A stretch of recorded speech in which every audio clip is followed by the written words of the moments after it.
ಕೊಹ್ಲಿಯನ್ನ ಕೆಣಕಿ ತಪ್ಪು ಮಾಡಿದ. RCB play ಆಫ್ಗೆ ಹೋಗುತ್ತಾ? ಒಂದು ವಾರದ ಹಿಂದೆ ಈ ಮಾತುಗಳನ್ನ ಕೇಳಿದ್ರೆ ನೋ ವೇ, ಚಾನ್ಸೇ ಇಲ್ಲ ಅಂತಿದ್ರು. 6 ಸತತ ಸೋಲಿನ ಬಳಿಕ ಪಾಯಿಂಟ್ಸ್ ಟೇಬಲ್ ನಲ್ಲಿ ಕೊನೆಯ ಸ್ಥಾನದಲ್ಲಿತ್ತು. ಆರ್ಸಿಬಿ ಪ್ಲೇ ಆಫ್ ಹೋಗೋದಕ್ಕೆ ಇದ್ದಿದ್ದು ಕೇವಲ 1% ಚಾನ್ಸ್.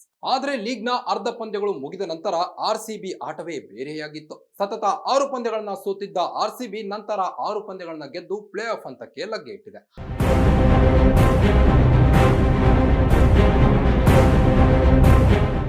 ಆರ್ಸಿಬಿ ಪ್ಲೇ ಆಫ್ಗೆ ಹೋಗಿದೆ ಅಂದ್ರೆ ಅದಕ್ಕೆ ಮುಖ್ಯ ಕಾರಣ ವಿರಾಟ್ ಕೊಹ್ಲಿ. ಅದರ ಜೊತೆಗೆ ವಿರಾಟ್ನ ಒಳಗಿದ್ದ ಕಿಡಿಯನ್ನು ದೊಡ್ಡದಾಗಿ ಹೊತ್ತಿ ಉರಿಯುವಂತೆ ಮಾಡಿದ ಅದೊಬ್ಬ. ಕೊಹ್ಲಿಯನ್ನ ಕೆಣಕದಿದ್ದರೆ ಆರ್ಸಿಬಿ ಇವತ್ತು ಪ್ಲೇ ಆಫ್ಗೆ ಬರುತ್ತಿರಲಿಲ್ಲ. ವಿರಾಟ್ ಕೊಹ್ಲಿ ಅಷ್ಟೊಂದು ರಭಸವಾಗಿ ಬ್ಯಾಟ್ ಬೀಸದೆ ಇದ್ದಿದ್ದರೆ ಆರ್ಸಿಬಿ ಅಭಿಮಾನಿಗಳ ಕನಸು ನನಸಾಗುತ್ತಿರಲಿಲ್ಲ. ಬಹುಶಃ ಸುನಿಲ್ ಗವಾಸ್ಕರ್ ಅವತ್ತು ವಿರಾಟ್ ಕೊಹ್ಲಿಯ ಸ್ಟ್ರೈಕ್ ರೇಟ್ ಬಗ್ಗೆ ಮಾತನಾಡದೇ ಇದ್ದಿದ್ದರೆ ಆತನ ಎದೆಯೊಳಗೆ ಇಂಥ ಒಂದು ಕಿಚ್ಚು ಹೊತ್ತಿಕೊಳ್ಳುತ್ತಿರಲಿಲ್ವೇನೋ. ತನ್ನ ಇಡೀ ಕ್ರಿಕೆಟ್ ಜೀವನದಲ್ಲಿ ಒಬ್ಬ ದಿಗ್ಗಜನ ಬಗ್ಗೆ ವಿರಾಟ್ ಕೊಹ್ಲಿ ಯಾವತ್ತೂ ಇಷ್ಟೊಂದು ಆಕ್ರಮಣಕಾರಿಯಾಗಿ ಮಾತನಾಡಿದ್ದಿಲ್ಲ.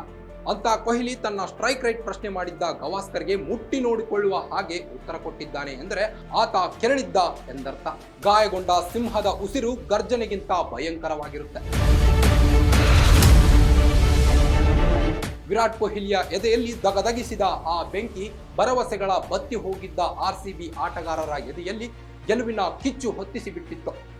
ಮೊದಲ 8 ಪಂದ್ಯಗಳಲ್ಲಿ ಕೇವಲ 1 ಗೆದ್ದು 7ರಲ್ಲಿ ಸೋತು ಕೂತಿದ್ದಾಗ ಆರ್ಸಿಬಿ ಪ್ಲೇ ಆಫ್ ತಲುಪಲಿದೆ ಎಂದು ಅದೆಷ್ಟೋ ಮಂದಿಗೆ ಅನಿಸಿರಲು ಸಾಧ್ಯ.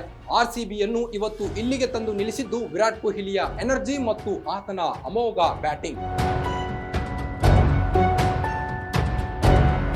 ಕೊಹ್ಲಿಗೆ ದೊಡ್ಡ ಸಿಕ್ಸರ್ಗಳನ್ನ ಬಾರಿಸಲು ಬರುವುದಿಲ್ಲ ಎಂದರು. ಆದರೆ ಕೊಹ್ಲಿ ಹೊಡೆದ 6 ಒಂದು ಚಿನ್ನಸ್ವಾಮಿ ಕ್ರೀಡಾಂಗಣದ ರೂಫ್ಗೆ ತಲುಪಿ ಕೆಳಗೆ ಬಿದ್ದು ಬಿಟ್ಟಿದೆ.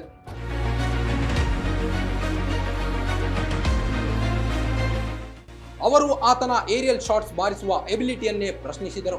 ಆತ IPL ನಲ್ಲೇ ಅತಿ ಹೆಚ್ಚು 37 ಸಿಕ್ಸರ್ಗಳನ್ನು ಚಚ್ಚಿ ಬಿಸಾಕಿದ. ಮತ್ತು ಇದು ಇಲ್ಲಿಗೆ ಮುಗಿದಿಲ್ಲ. ಸುನಿಲ್ ಗವಾಸ್ಕರ್ ಕೊಹ್ಲಿಯನ್ನ ಕೆಣಕಿದ್ದಾರೆ. ಇದು ಖಂಡಿತ ಇಲ್ಲಿಗೆ ಮುಗಿಯುವುದಿಲ್ಲ.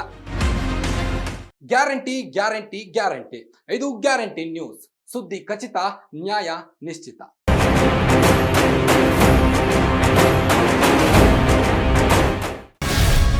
Guarantee news.